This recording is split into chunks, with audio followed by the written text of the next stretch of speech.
মাথাভাঙা এক ব্লকের কুক্তিকাচা ধরণীকান্ত হাই স্কুলে নবম ও দশম শ্রেণীর পড়ুয়াদের মধ্যে মারধরের ঘটনাকে ঘিরে চাঞ্চল্য ছড়িয়েছে এলাকায়।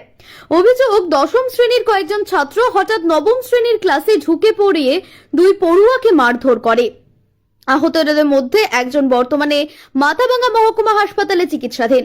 স্কুল সূত্রে জানা গিয়েছে, মঙ্গলবার ক্লাসের অবকাশ চলাকালীন আচমকাই এই ঘটনাটি ঘটে।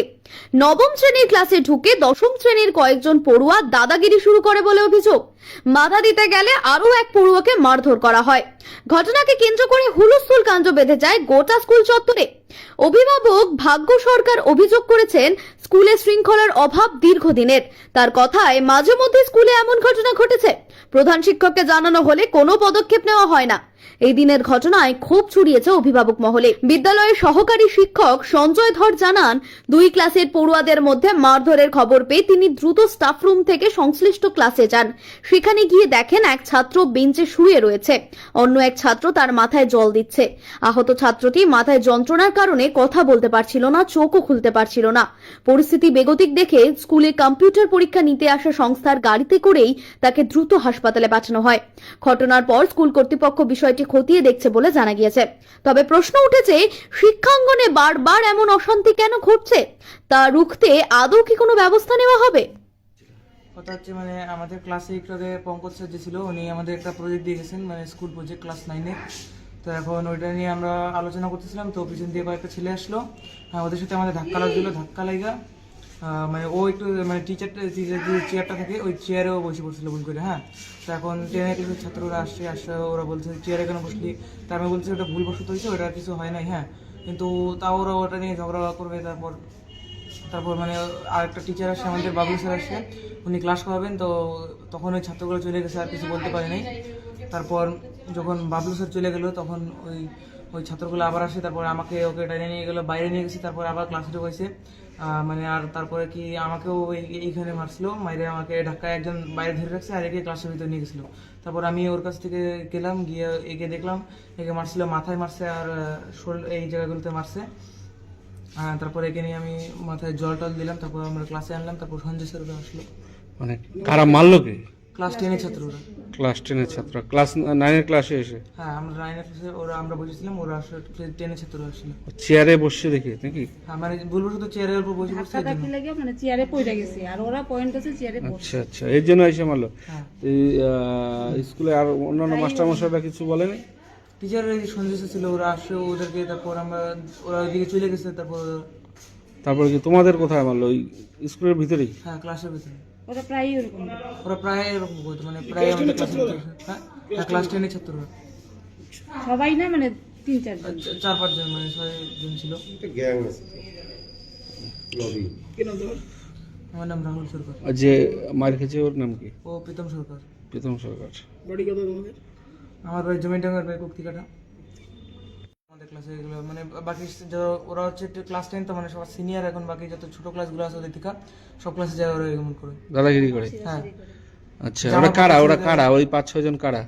একজন যুবরাজ বর্মন, তারপর সুমন বর্মন, সৌরভ বর্মন আছে, আর আরো কয়েকজন আছে, অনিমেষ ডাকুয়া, এরাই। আরো 2-3 জন আছে। একজনের নাম মনে হয় বিশ্বজিৎ নাকি, ওরাই। প্রধান শিক্ষককে জানানো হয়েছে? প্রধান শিক্ষককে জানানো হয়েছে। প্রধান শিক্ষক কিছু বলে নাই, তখন একবার বলছিল। তারপর প্রধান শিক্ষক আর কি বলবে, তাই কি করলো? প্রধান শিক্ষক কোনো স্টেপ নেয় নাই? স্টেপ নেয়নি।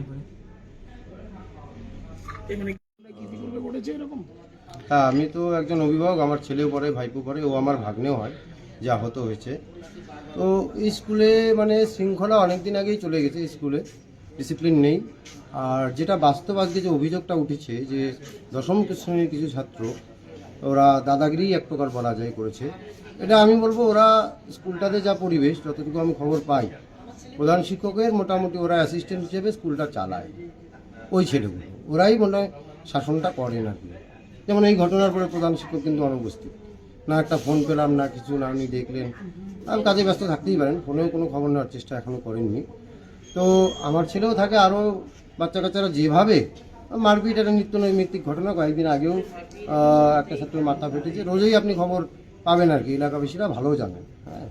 তো বাকি শিক্ষকরা জানি না কি কতটা বাধ্যতা মানে বাধ্যবাধকতার মতো থাকেন, আইন কি আছে নাই জানি না, কিন্তু ডিসিপ্লিন স্কুলে নেই, কর্তৃপক্ষ উদাসীন, হ্যাঁ, একদম একটা বাজে অবস্থা। এরকম ঘটনা যে, আর এই যে আপনারা তো দেখলেন, ও এখনও কিন্তু চোখ খুলতে পারছে না, কতটুকু কি, আমরা তো আর চিকিৎসক নেই, আমরা জানি না, আপনাদের স্যালাইন চলছে। তো এরকম আরও ঘটতে পারে। এখন শেষ যে স্কুল যে কোথায় যাবে আগামী দিনে, মানে দুর্নামের দিক থেকে একটা রিপোর্ট, এর আগেও আপনারা অনেক রিপোর্ট করেছেন, অনেক কিছুই ঘটেছে, টোটাল শৃঙ্খলাহীন। আর কি বলবো, হতাশ, আমি একজন নাগরিক হিসেবে খুবই হতাশ। আমার নাম ভাগ্য সরকার, আমি অভিভাবক। তখন তো অফ পিরিয়ড চলছিল, আমি তো টিচার্স কমন রুমে ছিলাম। পরবর্তী ক্লাসে যখন ওই ক্লাসে টিচার গেলেন, টিচার যাওয়ার পর ওই টিচার ক্লাসে গিয়ে আমাকে ফোন করলেন যে সঞ্জয় দা, তুমি একটু তাড়াতাড়ি আসো, মানে প্রীতম কথা বলতে পারছে না। স্বাভাবিকভাবে আমি কমন রুমে ছিলাম, ছাত্রর কথা শুনে দৌড়ে গেলাম, গিয়ে দেখলাম হ্যাঁ সত্যি সত্যি ও বেঞ্চে শুয়ে আছে, ওর সহপাঠীর কোলে মাথা দিয়ে। তো কারণটা জানতে চাইলাম, শুনতে পারলাম স্কুলেরই সিনিয়র ক্লাসের কিছু ছাত্র, হ্যাঁ, ওর সঙ্গে হাতাহাতি ধস্তাধস্তি হয়েছে, মানে সেই থেকেই এই অবস্থাটা হয়েছে আর কি। তো আমি পরিস্থিতি দেখলাম, যেহেতু ছেলেটা কথা বলতে পারছে না, হ্যাঁ, মানে হাত পা মেসেজ করে দিলাম, চোখটা খুলতে পারছে না, আমি আর দেরি করলাম না, আমি পাশেই থাকে ভাগ্য সরকার, তাকে ফোন করলাম, ও স্কুলে এলো। স্কুলে একটা মানে গাড়ি ছিল ট্রেনিংয়ের, ওরা কম্পিউটারের পরীক্ষা নিতে গেছিল, সেই গাড়ি করেই মানে তাকে হাসপাতালে ভর্তি করলাম। এই পর্যন্তই। ডাক্তারবাবু দেখলেন, ভর্তি করিয়ে দিলেন, আমরাও আছি। মাঝে মাঝে কি এরকমটা শোনা যেত যে ক্লাসের উঁচু ক্লাসের ছাত্ররা এরকম দুষ্টমি করে?